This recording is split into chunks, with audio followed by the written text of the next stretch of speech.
Want to switch from Spotify but aren't sure about YouTube Music?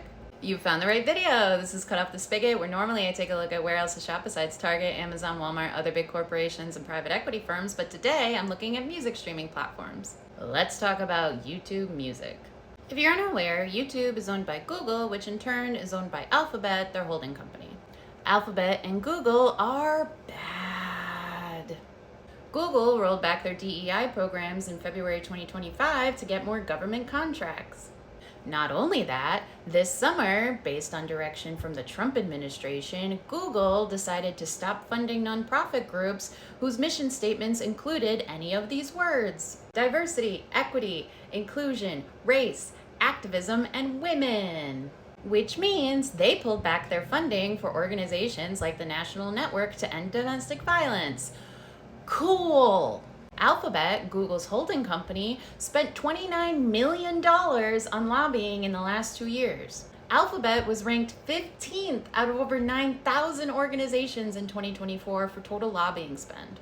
Alphabet may be spending a lot of money on lobbying because Google lost 2 antitrust cases in the last year and a half. One for illegal monopolization of the online search market, which they just received the penalty judgment for in September, and it was barely a slap on the wrist. And 2, for illegal monopolization of a large part of the digital advertising market. So Google sucks, but YouTube Music isn't great either. They have one of the lowest pay-per-stream rates at about $2 per 1,000 streams. So yeah, I don't recommend YouTube Music. Check out my full Spotify alternative series for our recommended platforms like Qobuz, free alternatives, podcast, and audiobook options. And for those of you outside of the US, I'm working on more international options. They're coming, I promise. And in full transparency, I have a YouTube account. I don't like YouTube or Google, but I have one. My goal is to reach as many people as possible with my content and meet people where they're at. YouTube by far and wide is the largest video sharing platform, and out of all websites, it has the number 2 level of traffic.